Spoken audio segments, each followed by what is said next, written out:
राधे राधे भक्तों। ओम नमः शिवाय। भक्तों, आपका स्वागत है आपके अपने चैनल मनमोहन क्रिएशन में। हमारे यहाँ हम माघ मास का महात्म शुरू कर रखा है।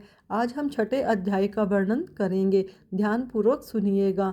माघ मास महात्म बहुत ही एक सरल उपाय है जिससे कि हम भगवान के बहुत ही करीब पहुँच सकते हैं। पूर्व समय में सतयुग के उत्तम निषेध नामक नगर में हेमकुंडल नाम का वाला कुबेर के सदृश धनी वैश्य रहता था, जो अच्छे कर्म करने वाला, देवता, अग्नि और ब्राह्मण की पूजा करने वाला, खेती का काम करता था। वह गौ, घोड़े, भैंस आदि का पालन करता था। दूध, दही, छाछ, गोबर, घास, गुड़, चीनी आदि अनेक वस्तु बेचा करता था, जिससे उसने बहुत सा धन इकट्ठा कर लिया था। जब वह बूढ़ा हो गया तो मृत्यु को निकट समझकर उसने धर्म के कार्य करने प्रारंभ कर दिए। भगवान विष्णु का मंदिर बनवाया। बहुत ही भव्य मंदिर बनवाए भगवान विष्णु का उसने।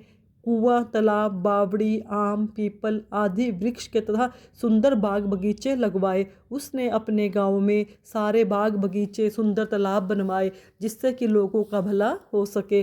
सूर्य उदय से सूर्य अस्त तक वह दान करता। हर समय उसका यह रहता था कि वो किस तरह दान करे। गांव के चारों तरफ जल की प्याऊ लगवाई।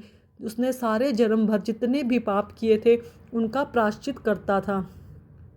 इस प्रकार उसके दो पुत्र उत्पन्न हुए, जिनका नाम उसने कुंडल और विकुंडल रखा।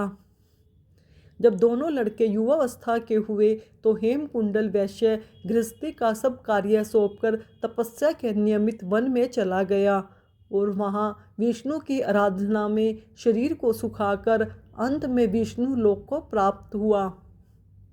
उसके दोनों पुत्र लक्ष्मी के मद को प्राप्त होकर बुरे कर्मों में लग गए।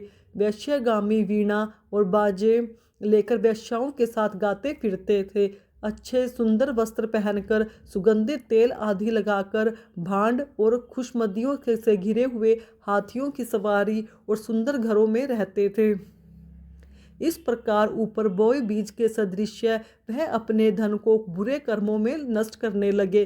कभी किसी सत्पात्र को दान आदि नहीं करते थे, ना ही कभी हवन, पूजा पाठ, देवता या ब्रह्मा जी की सेवा या विष्णु जी का पूजन कुछ भी नहीं करते थे। थोड़े दिनों में उनका सब धन नष्ट हो गया। वह दरिद्रता को प्राप्त होकर अत्यंत दुखी हो गए। भाई, जन, सेवक, उपजीवी सब इनको छोड़कर चले गए। तब इन्होंने चोरी आदि करना आरंभ कर दिया और राजा के भय से नगर को छोड़कर डाकुओं के साथ वन में रहने लगे और वहां अपने तीक्ष्ण बाणों से वन के पक्षी, हिरण आदि पशु, हिंसक जीवों को मारकर खाने लगे। एक समय इनमें से एक पर्वत पर गया, उसको सिंह मारकर खा गया और दूसरा वन को गया, जो काले सर्प के डसने से मर गया। तब यमराज के दूत उन दोनों को बांधकर यम के पास लाए और कहने लगे कि महाराज, इन दोनों पापियों के लिए क्या आज्ञा है। इति श्री पद्म पुराण षष्ठो अध्याय समाप्तम। यह कथा पाप के परिणाम और धर्म के महत्व को दर्शाती है। माघ मास में स्नान, दान और भक्ति से पापों का नाश होता है। आज हम कर्माबाई की कथा का श्रवण करेंगे। कैसे उसने कृष्ण भक्ति से अपना जीवन समर्पित करके कृष्ण को प्राप्त किया, एक बच्चे की तरह कृष्ण की सेवा की। भक्तों, आज इस कथा में हम वही जानेंगे। प्राचीन काल में पुरी में कर्माबाई नाम की एक परम भक्त महिला रहती थी। वे भगवान जगन्नाथ मतलब कि श्री कृष्ण जी को अपनी संतान की तरह मानती थी और बाल भाव से उनकी भक्ति करती थी। कर्माबाई रोजाना सुबह उठकर बिना स्नान किए ही भगवान के लिए खिचड़ी बनाती और उसे मंदिर में भगवान को भोग लगाने जाती थी।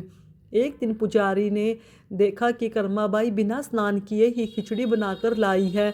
पुजारी को यह नियम के विरुद्ध लगा, इसलिए उन्होंने खिचड़ी स्वीकार नहीं की और कहा, यह अशुद्ध है, भगवान इसे नहीं खा सकते।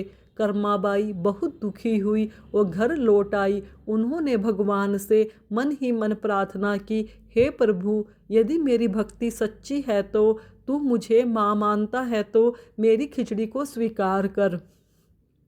उसी रात भगवान जगन्नाथ कर्माबाई के सपने में आए और बोले, माँ, तुम्हारी खिचड़ी मुझे बहुत प्रिय है, मैं रोजाना उसे खाता हूँ। अगले दिन जब पुजारी मंदिर में पूजा करने आए तो उन्होंने देखा कि भगवान जगन्नाथ के होठों पर खिचड़ी के दाने लगे हुए हैं और उनके हाथ जले हुए हैं क्योंकि खिचड़ी गर्म थी।